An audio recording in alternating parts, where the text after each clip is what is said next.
All right, mga kababayan, mga kaibigan, mga katokis, mga kapots. Kamusta po kayong lahat? And once again, welcome po dito sa ating mumunting channel, Simply Tokis Vlog. Tayo po ay magbibigay ng maiksing komento, opinion at reaksyon sa mga mainit na usaping pang-politika sa ating bansa. Pag-usapan natin mga kababayan, eto pong si Sandro Marcos, mga kababayan, no? Binalahura po si Sandro Marcos ng isang napakagaling na mambabatas din. Kapwa niya po mambabatas din ang bumalahura sa kanya, mga kababayan. Okay, at ganun din po, yung palang pagkakahimatay, di umano, ng dati ninyong presidente, yung uuwing karton o tatay nyong karton, uuwing abo sa Pilipinas, ay kasalanan po ng taong ito. Isinisisi po ng mga Duterte camp ang pagkakahimatay ni Digong dahil nakita niya yata itong taong ito. Ito po yung kanyang arch nemesis. Okay? So, shout out po lahat sa inyo. And once again, welcome. So, shout out po lahat sa inyo and may God bless us all. So, unahin natin mga kababayan, ito pong si Sandro Marcos ay binalahura po, tinawag po na charis si Sandro Marcos ng taong ito, mga kababayan.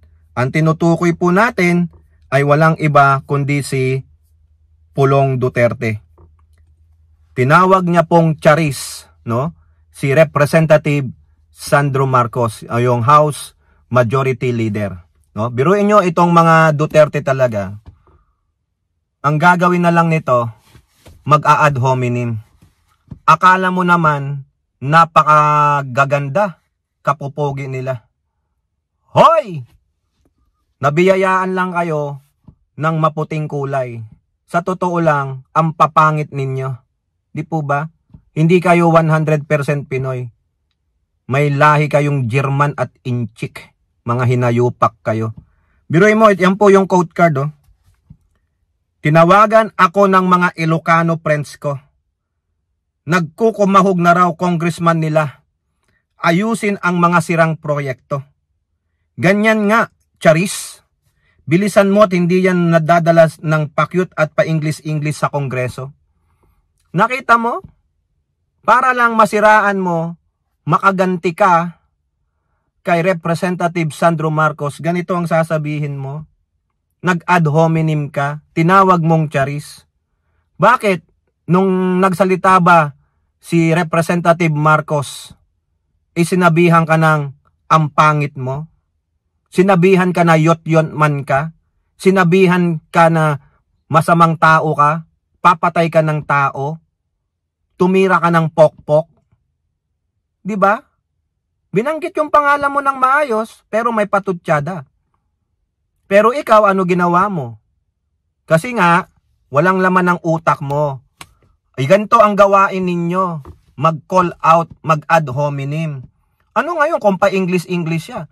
Meaning, he is more educated than you. Diba? Mas magaling, matalino ang batang ito. Ikaw, ano ka? Di ba nga sabi ng tatay mo noon sa'yo? Problema ko talaga yung panganay ko na yan. Problem child ka ng tatay mo. Di ba? At least itong si Sandro Marcos, wala pang nakikitang kabalbalan na ginawa niya.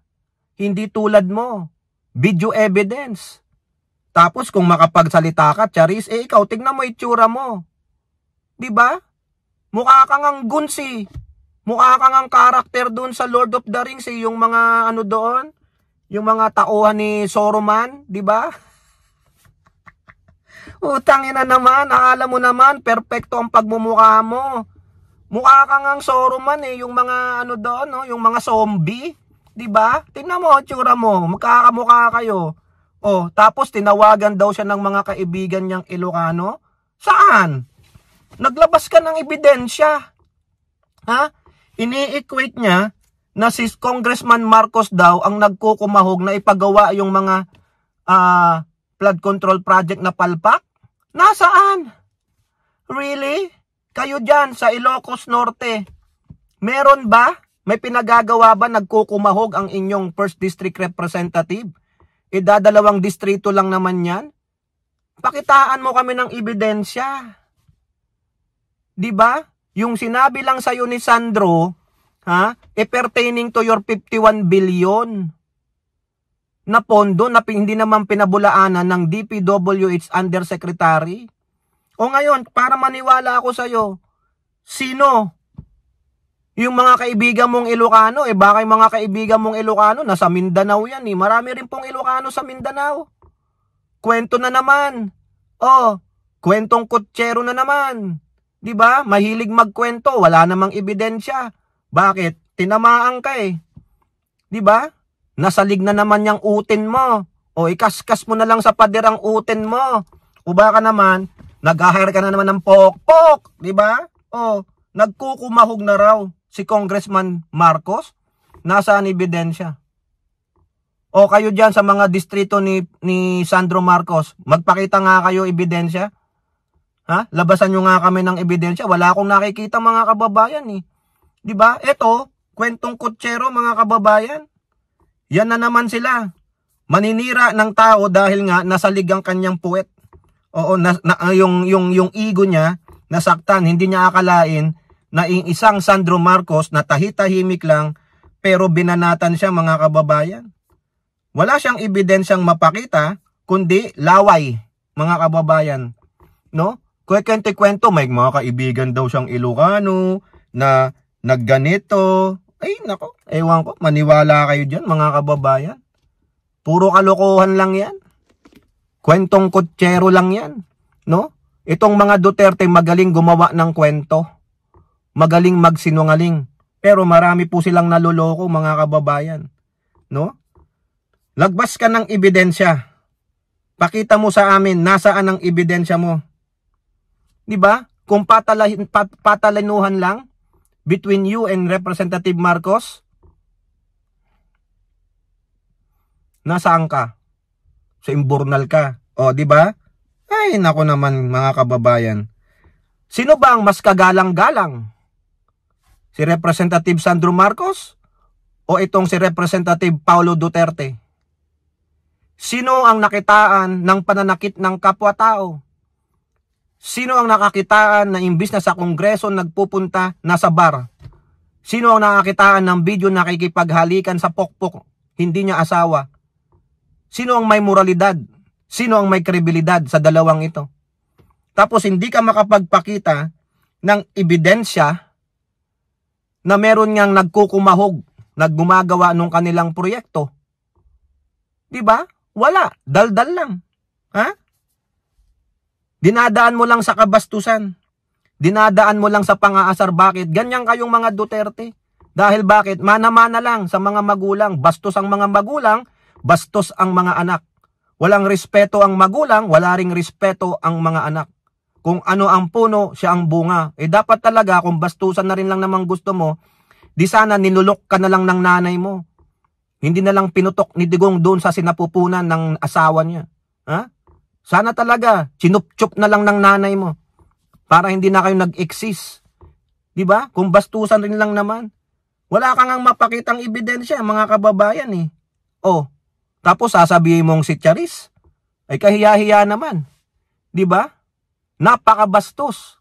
Diba? Dapat ipunta to sa ethics Walang galang. Paano ka gagalangin? Paano kita gagalangin? Napakabastos mo. At hindi ka talaga kagalang-galang. Di po ba? Ganyan po ang mga Duterte. Bastos, arogante, at sinungaling.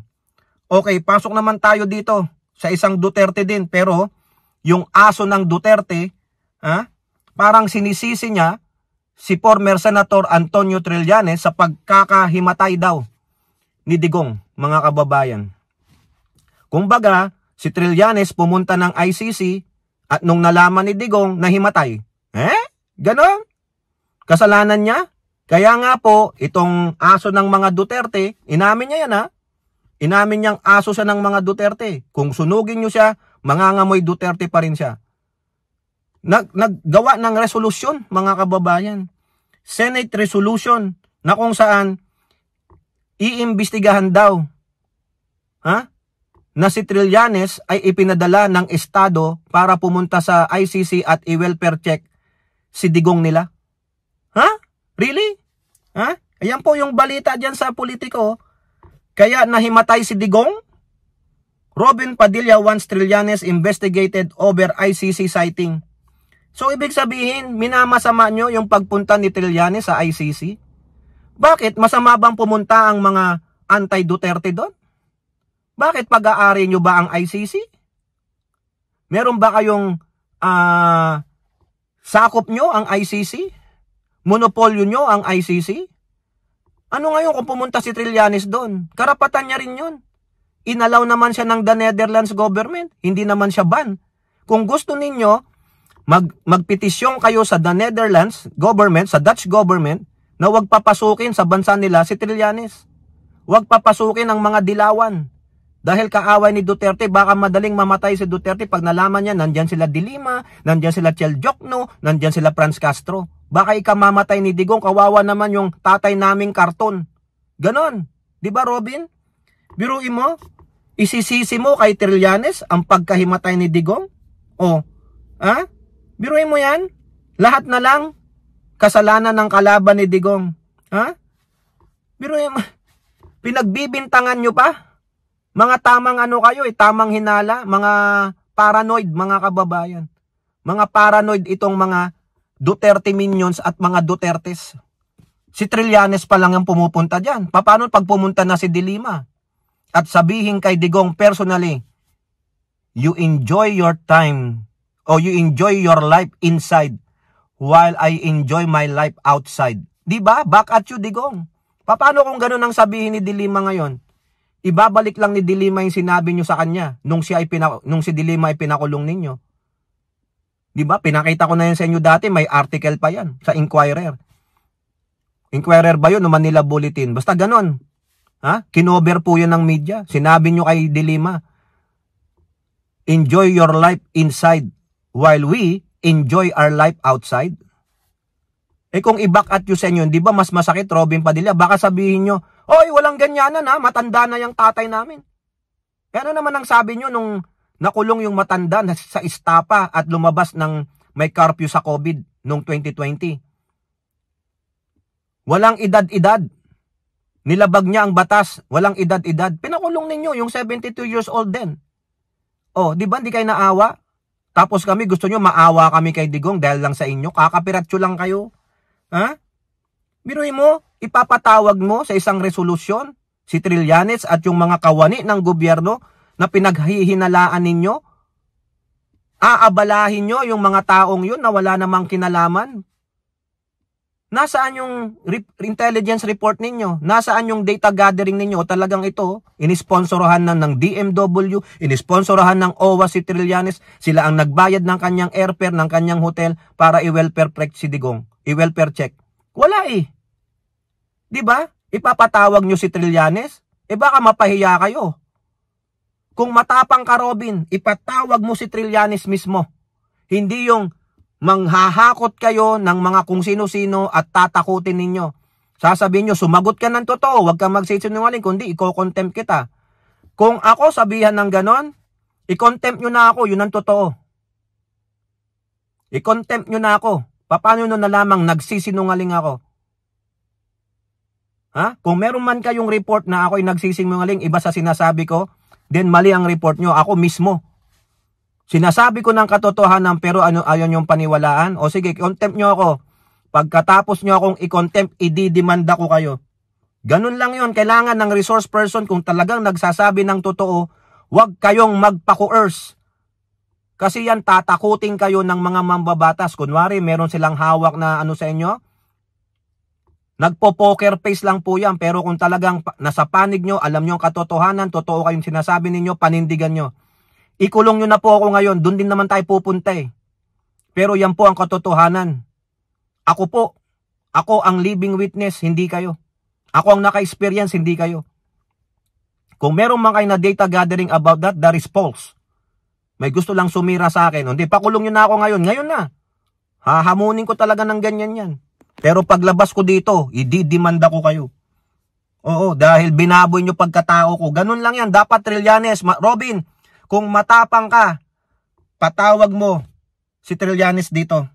Biruin mo, si Trillanes, pumunta dun sa ICC, chinek niya lang yung kulungan, chinek niya kung ano nang kalagayan siguro ng mga witnesses doon. Tapos, biruin mo, pagbibintangan ng estado dahil lang sa gawa-gawang chismis ng mga Duterte, lalong-lalo na si Pulong, nagre-react bakit daw nandun si Trililing. O, anong sabi ni Trillanes? Game ako dyan. Pero mas madali kung tanungin na lang nila mismo si Digong kung bumusita nga ako sa kanya o hindi. Anyway, si Sara can talk to him over the phone anytime. Tama, kasi sabi ni Trillanes, 24/7. Merong access si Digong sa telepono. He can call anybody from his family members. Kaya hindi po totoo yung sinasabi nilang walang nakakausap si Digong. Kasinungalingan. Huwag po kayong maniniwala. Ayun si Trillanes na nagpatotoo. Bakit sila galit na galit kay Trillanes? Kasi nagsabi ng katotohanan. Ganyan po sila. Masakit matanggap ang katotohanan na nagsisinungaling ang mga Duterte. O kaya galit na galit sila kay Trillanes. Pero sabi ni Trillanes, sige, game ako. Tawagin nyo ako sa Senado, hindi kayo uurungan ni Trillanes. Huwag kayong magpatawag ng ibang tao. Dahil tatakutin nyo lang, i-coerce nyo yan. Ang tanungin nyo na yung mismong tao. Ilabas nyo yung ebidensya nyo na may kinalaman ng state kay Trillanes. Hindi yung mamaya manguwa pa kayo ng tulad ng kay Gutesa. Ay wala. Talagang alam nyo na. But hurt lang sila mga kabayan. Nasaktan po ang ego ng mga sinungaling na Duterte. O kayo po, ano pong inyong masasabi? Comment down below and don't forget to like and share. Hope to see you in the next videos. Bye-bye. God bless.